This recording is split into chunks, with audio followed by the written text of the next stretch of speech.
Cozy traditions feel good. And that includes your fall makeup look. From lashes for days to enhancing a smoky eye with your favorite shade of brilliant eye brightener, Thrive Cosmetics is your go-to for completing every fall look. Plus, every product is 100% vegan, cruelty-free, and made with clean, skin-loving ingredients. Go to thrivecosmetics.com/cozy for an exclusive offer of 20% off your first order. That's Thrive Cosmetics, CAUSEMETICS.com/cozy. NetCredit is here to say yes to a personal loan or line of credit when other lenders say no.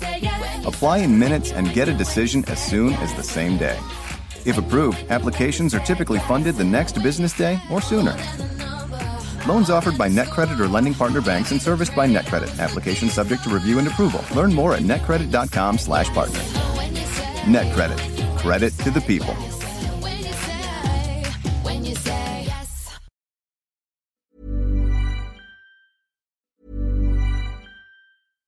Cozy traditions feel good, especially this time of year. And that includes your fall makeup look. From lashes for days with liquid lash extension mascara to enhancing a smoky eye with your favorite shade of brilliant eye brightener, Thrive Cosmetics is your go-to for completing every fall look. Whether you want a simple, just gotta get out the door routine, or fall glam that wows at all your favorite festivities, you'll always look and feel radiant with Thrive Cosmetics. Plus, every product is vegan, cruelty-free, and made with clean, skin-loving ingredients. Complete your fall look. Go to thrivecosmetics.com/cozy for an exclusive offer of 20% off your first order. That's Thrive Cosmetics, CAUSEMETICS.com/cozy.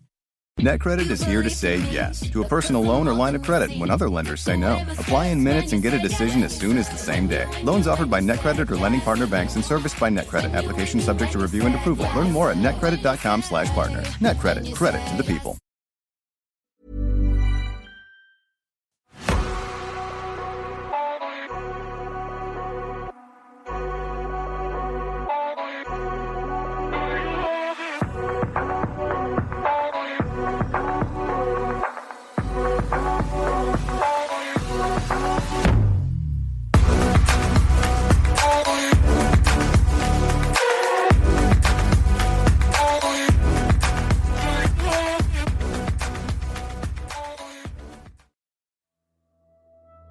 Hello, I'm Sarah.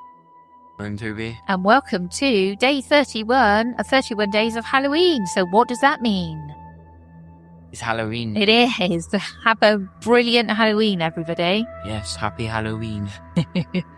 I've got 3 spooky stories to share today. I'll get straight into them. Are you ready? Or the first story. Yes, I am. The intercom in my room talks to me, but it's disconnected. So I'm a college student, 18 female, and all the residential areas on campus have a different name: Highland, Park, Historic, and North. I chose to live in the Historic district because it was the one with the most greenery. It was close to all my classes, and my brother stayed in the same dorm when he went to my uni. I live on floor 3 of 3 at my dorm, and I noticed something really odd shortly after I moved in. There's an intercom right on the wall at the foot of my bed.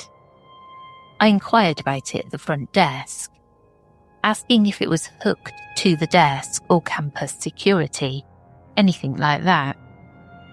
The desk assistant had no clue what I was talking about and directed me to the most popular RA in the building. I asked him about the intercom, and he told me the story as follows. Back in the day, the rooms had intercoms that went to the basement. Not sure why the basement, but the basements of the historic dorms are closed after someone unalived themselves in there back in the day. There's also rumours that they connect to the bomb shelter under campus, but I don't know. I was aware of the bomb shelters. We have staircases that lead down at random spots all over the campus. One just outside and to the right of my dorm. And you can even hear the pressure release from them about every half hour to hour. But this intercom thing spooked me, so I chose to ignore it. My roommate and I had pretty opposite schedules, so we were rarely in the room together. Weird stuff would happen to us though. I'd be working at my desk and would hear a woman go, "Hello," who I'd assume was my roommate or friend from down the hall. But I'd turn around and no one was there. My closet is about 2 feet from the intercom, and sometimes I'd hear the doorknob turn. It's all good stuff in this dorm. Everything creaks. My roommate would text me, asking if I forgot my keys and was knocking on the door, which I obviously wasn't. There was even a time where we were both in the room and a huge bang hit the door right next to the intercom. We freaked out, looked through the peephole, but saw no one. We slowly opened the door to look down the hall. And because we're in the centre, there isn't anywhere to run. But no one would be there. My roommate broke her leg a month into the school year and had to drop out, leaving me on my own. These weird occurrences would happen, so I spent a lot of time in my friend's room, only ever sleeping in mine. Eventually, we migrated to hanging out in my room, but my friends would always comment about how bad the energy was. It seemed to subside after a bit, but there are still some days I walk in and it's absolutely draining in there.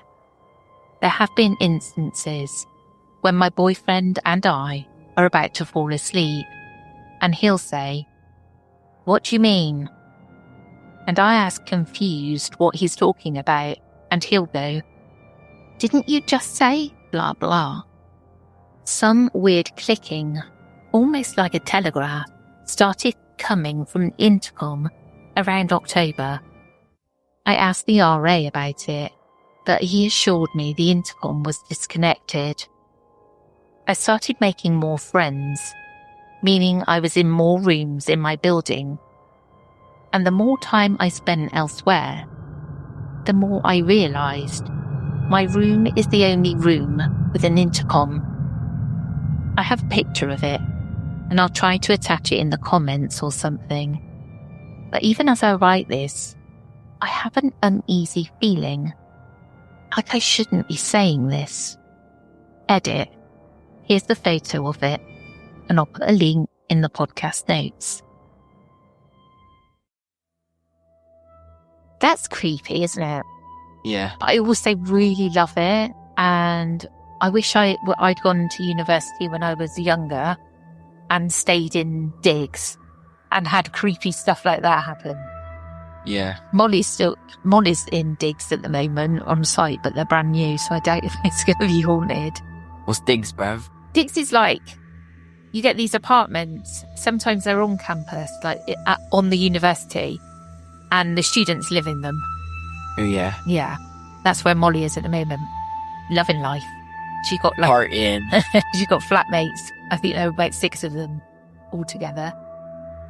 But yeah, and that sounds creepy about the intercom. Yeah.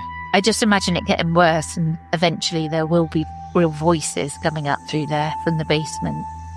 You just gotta do it back, mate. Pretend you're one of them. Yeah, exactly that. Are you ready for the second story? Yes, I am. Owl Hollow. I honestly don't know why I'm even writing this. It's not like anyone's going to believe me anyway. Maybe it's just to get it out of my head. Maybe it's some kind of warning. I don't know. Last October, I went hiking alone near Mount Hood. I was trying to get away from everything. Work, noise, people. I found this spot on an old Forest Service map called Owl Hollow near Jordan Creek. Sounded perfect. Secluded, quiet, barely even mentioned online. The first few hours were fine, peaceful even. Just the sound of the creek and my boots crunching gravel. It felt good, like I could breathe again. But sometime in the afternoon, that feeling started creeping in. You know the one, like somebody's watching you. At first I tried to shake it off, told myself I was being stupid. Big woods, alone, of course you're going to feel jumpy. But it kept getting worse. Around 3 p.m, I looked off the trail into the trees, and there were a pair of eyes staring at me through the brush. Not blinking, just watching. It wasn't a deer. I know what deer look like. This was different. Lower to the ground, wrong shape, no sound at all. I kept hiking, probably faster than I should have. About an hour later, I came around a bend and they were there. A man and a woman standing in the middle of the trail. I don't know how to explain it. Everything about them just felt off immediately. Their clothes were weird, like they'd walked out of an old photograph. Faded colours, stiff fabric, almost dusty. I tried to say hello, maybe ask if they needed help, but my voice just kind of died. They didn't say anything either, just stared. And when they passed me, they both turned their heads at the same time and smiled. I can't even describe it right. It wasn't human. Their mouths stretched way too wide, and their teeth were wrong, sharp and dirty. And their eyes turned black. Not like dark irises black, like bottomless pits. I almost threw up. I almost ran, but they just kept walking, like nothing had happened, disappearing into the woods behind me. I should have left right then. I should have turned around, sprinted back to my truck, never looked back. But I didn't. I kept going. Dumbass. By the time I set up camp that night, my hands were shaking so bad I could barely get the tent up. It didn't matter. I wasn't sleeping anyway. As the sun went down, the woods around me got wrong. Too quiet, no birds, no bugs. Nothing but the creek and the sound of my own heart pounding in my ears. Then I started seeing them. First one, then two, then more. 17 or 18 of them, crouched in the trees, peeking from behind rocks, half buried in the tall grass. All with the same twisted smiles, all with those black eyes. I sat there by the fire, clutching my pistol, feeling like I was gonna pass out from terror. They didn't move, they didn't get closer, they just watched. I don't know what snapped, but I stood up and fired 2 shots straight into the air. The sound echoed through the trees, sharp and painful. They didn't even flinch. That's when I ran. I grabbed my pack and ran like my life depended on it. Because honestly, I think it did. I don't remember getting back to the car. I don't even remember driving home. I just remember slamming the door behind me and sitting there in the dark for hours, shaking, gun still in my hand. I haven't told anybody until now. People will think I'm crazy. Hell, I think I'm crazy sometimes when I replay it in my head. But I know what I saw, and I'm telling you, If you ever find yourself near Owl Hollow, turn around, get out while you can. Some places are better off forgotten. Trying to get this story out so someone can help me make sense of it. Or maybe refer me to a psychologist. I don't know about you, but I'd love to go to Owl Hollow. Yeah. I don't like the smiling bit though. That they turn back and smiled. You just gotta do it again. Do it back to him. You do a massive grin back at them. Yeah. It's another one. Pretend you're one of them. Because it's a 50-50 chance whether they think, oh, he's just one of us, or he's not. Yeah. Makes the odds fairly fair. Yeah. Are you ready for the third and final story? Yes, I am. The story of the time my pops worked at a haunted warehouse. My pop is by far one of the most fearless men I've ever met. Here's why. My pop worked as security at a plant warehouse, and he also controlled the gate to let people in and out of the premises. He worked from 5 p.m. to 7 a.m. During each hour, he had to walk around the plant and had to turn the key at these boxes, placed in each department, and this box would basically log in each time he keyed the box, which would let the boss know the time his rounds were completed.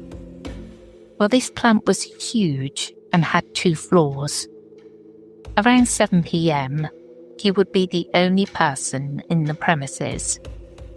Usually around midnight is when things got weird. Incident 1.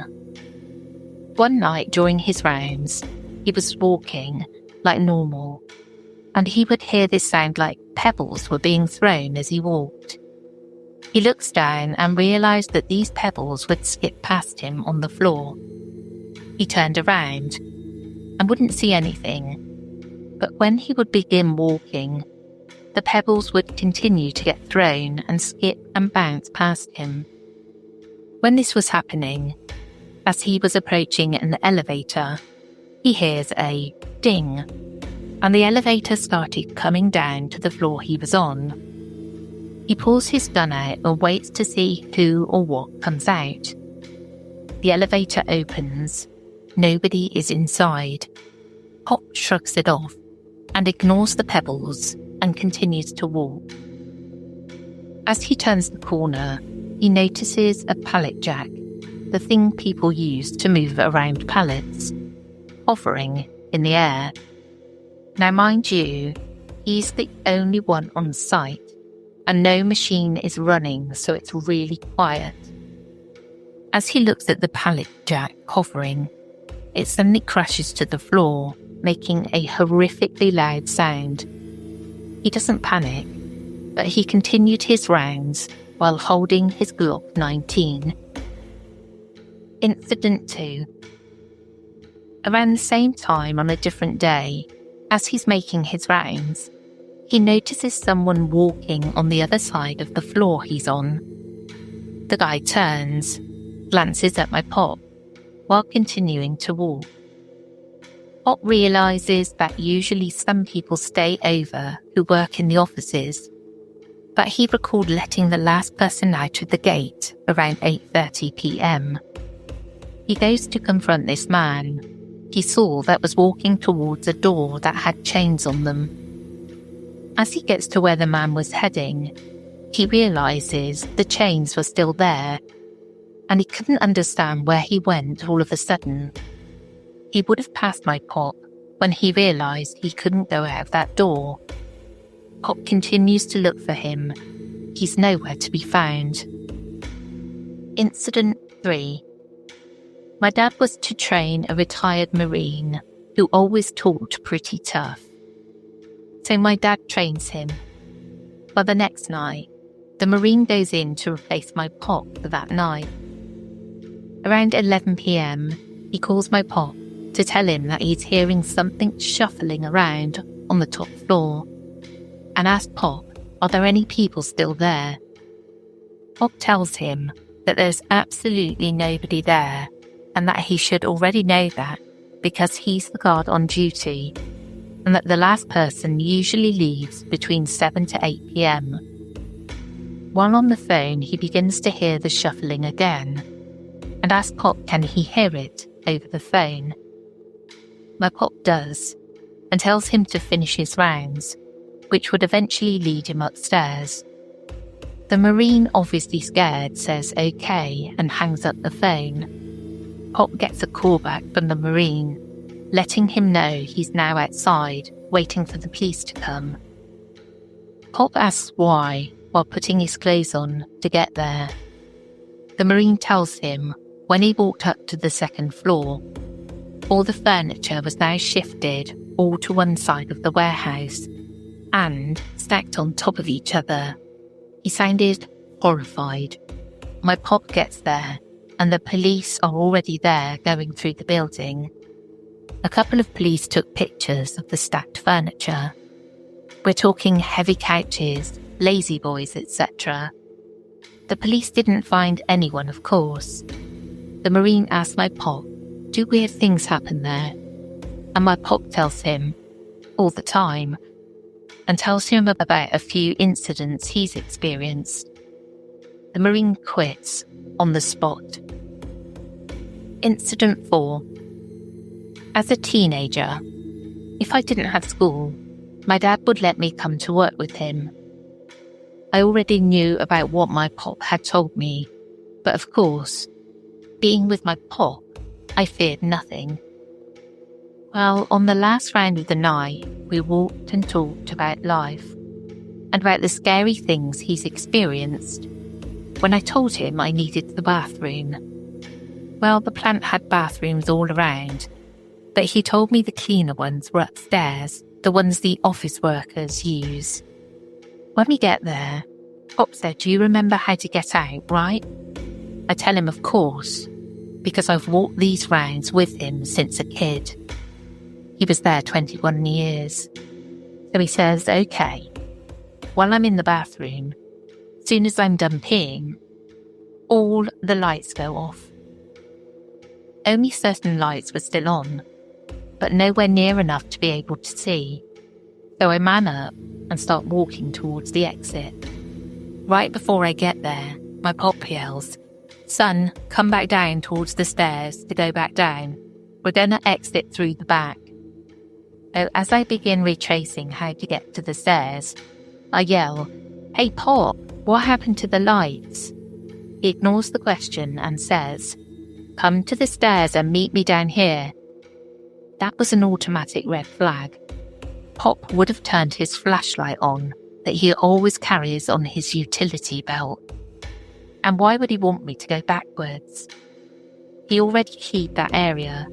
I ignored the voice and turn around and run towards the exit. While running, he began to laugh, unlike how my Pop laughs, and plus his voice sounded like it was 4 voices all at once. When I made it outside, Pop was at the guardhouse, sitting in the truck like he always did. The guardhouse is small and got stuffy during the summer. When I got to the truck, my Pop knew I'd experienced something. I told him what happened, and he seemed more scared for me than I was. Incident 5. This company my Pop worked security for made and sold expensive brand furniture, with Harley Davidson being one of the most sold. Anyways, they had a presentation set for a Friday with foreign buyers coming to the presentation. They had areas set up like a home, using a specific name brand product.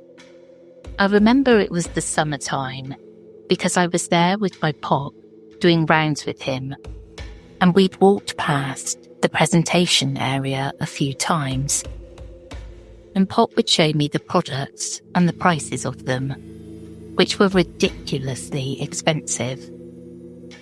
Well, during one round, As we were walking, my pop put his arm in front of me to basically stop me in place, being protective of his 14-year-old son. As soon as he had done that, first thing I did was look around. And sitting at a distance, on one of the Harley-Davidson Lazy Boy chairs, was a figure, just sitting there, looking forward. My pop called over to the person, but didn't get anything back. No movement, no nothing. So Pop told me to stand there, and I said, "Hell no. You're not going to leave me there." So we slowly walked towards the person. Each step we took, the person would become more and more transparent. When we noticed that, we stopped. Pop called out again to the figure, and as soon as he did, whatever it was stood up, turned towards us, took 3 steps, and vanished. Incident 6. Near the back of the plant, a lot of kudzu, I hope I'm pronouncing it right, but it's those wild plants that grow in vines and cover everything up. It had grown all over the place. Now, considering my pop and I cut the grass every 2 weeks for extra money, he had an idea on how to get rid of them. My pop went to the country and brought back 2 goats and tied them in the back with the kudzu. I asked Pop why, and he said that the goats will eat all the kudzu up and save us time and effort having to do it ourselves.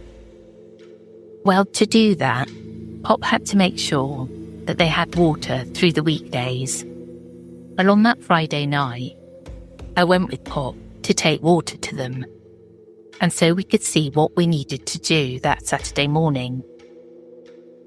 As we drove around to the back, we noticed the goats were acting weird, and their eyes were glowing red. Pop tells me to wait in the truck and to wait until he gets back. All he was doing was walking the bucket of water to them and walking back. As I'm sitting in the truck, I watched Pop walk towards them and then stopped in his tracks. He stood there for a few seconds, then started walking backwards, back to the truck at a quick pace. When he got in the truck, he said, they're going to have to wait until tomorrow morning. Confused, I said, why? And he said, I'm not taking no water to goats that's talking to me. I asked what they said, and he said they were speaking another language. I don't blame him one bit. Incident 7. I wasn't there for this one, but Pop said that during one of his rounds, he was walking as usual, turning keys. He was passing one of the stairs. Now, the plant is usually dark, but some places are darker than others, and the bottom is even worse. He said as he was passing the stairs, he looked down and saw a pair of eyes looking up at him. He thought it was either a groundhog or a raccoon, because he's killed many of them while working there. He said as he was looking at these eyes, he tried to make a sound to see what it was, and what he got in return caused him to skip the last few key boxes. He said a voice told him to come down, and he said it sounded very demonic. I believe that's what I heard when I heard a voice mimic my pop's voice. Incident 8. Again, near walking by the elevator, where the pebbles would skip and bounce past him. The elevator turned on. Instead of waiting, he kept going. He said he told himself, not today. But as soon as he turned that same corner, he heard the sound of a tow truck when it's in reverse. The beep, beep, beep, and saw lights from the headlights of the tow truck around the corner. He stopped and didn't see anyone on the tow truck. so he thought it would crash. Well, it didn't. It turned the corner towards him, as if someone was driving it. Pop said that was the only time he actually ran out. When he went back in, the tow truck was now parked and plugged up. It charges because it's electronic. In the place it's always parked. And he said a few times when he walked past it, it would blow the horn at him. I would have had a heart attack or fainted. Incident 9. This was during an electrical storm and all the power went off. Pop said that he was going to make only one round that night because he'd be damned if he was going to make multiple rounds with just a flashlight.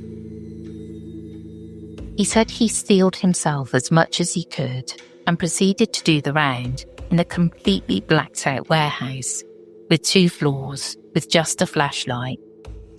Pop told me he could make those rounds with his eyes closed because he'd been doing them for years. But it was the fact that he's experienced so much there. He was hoping nothing crazy was going to take place. He was wrong. Bob said the first few key boxes were no problem. But after that, he said he could hear others walking with him and it was loud, like they were wearing boots. He said he was going to skip the bottom floor, the most haunted part. He said before he got to the stairs, boom, all the lights came back on. Relieved, he decided to do the bottom floor now that the lights were back on, and he skipped a lot of rounds. He proceeded to the bottom floor, and when he got to the break room area, where the vending machines and the bathrooms were, boom, all the lights kicked back off. He said that as soon as they did, he hit his flashlight and saw the bathroom doors open, one by one. He said he sped up walking. Soon as he passed the last bathroom door, he heard a growl. One of the doors slammed so hard that it made an echo through the entire warehouse. He then took off. As he was climbing the stairs, he said he heard something running behind him and laughter. He went in full speed. He also said, right before he reached the exit door, it sounded like whatever it was running on its heels. He did not go back in for the rest of the night, and after, the power came back on. That's why I say Pop was a fearless man. I would have quit a long time ago. Cozy traditions feel good. And that includes your fall makeup look. From lashes for days to enhancing a smoky eye with your favorite shade of brilliant eye brightener. Thrive Causemetics is your go-to for completing every fall look. Plus, every product is 100% vegan, cruelty-free, and made with clean, skin-loving ingredients. Go to thrivecosmetics.com/cozy for an exclusive offer of 20% off your first order. That's Thrive Causemetics. CAUSEMETICS.com/cozy. NetCredit is here to say yes to a personal loan or line of credit when other lenders say no. Apply in minutes and get a decision as soon as the same day. If approved, applications are typically funded the next business day or sooner. Loans offered by NetCredit or lending partner banks and serviced by NetCredit. Application subject to review and approval. Learn more at netcredit.com/partner. NetCredit. Credit to the people.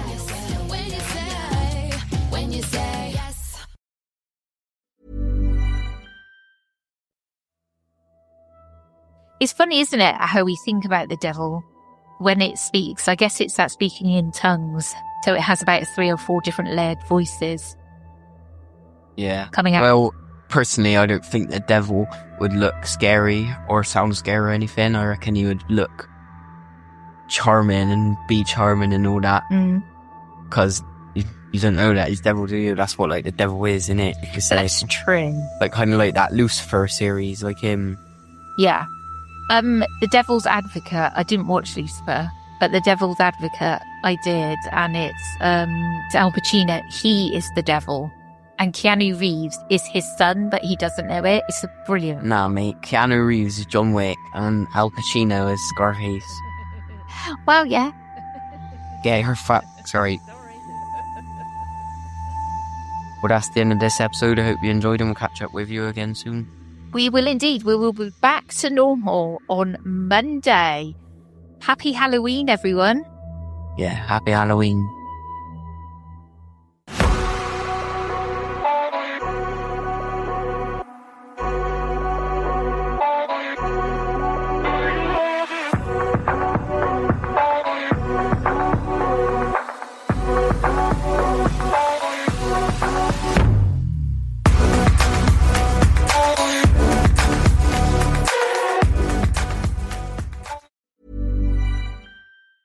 Cozy traditions feel good, especially this time of year. And that includes changing up your makeup look for fall. From lashes for days with the viral Liquid Lash Extension Mascara to enhancing a smoky eye with your favorite shade of Brilliant Eye Brightener, Thrive Causemetics is your go-to for completing every fall look. Whether you want a simple, just gotta get out the door routine, or fall glam that wows from the office to all your favorite fall festivities, you'll always look and feel radiant with Thrive Causemetics. Plus, every product is 100% vegan, cruelty-free, and made with clean skin-loving ingredients. And for every product purchased, Thrive Causemetics donates to help communities thrive. So every time you use your favorite Thrive Causemetics product, you're helping communities you care about too. Complete your fall look. Go to thrivecausemetics.com/cozy for an exclusive offer of 20% off your first order. That's Thrive Causemetics, CAUSEMETICS.com/cozy.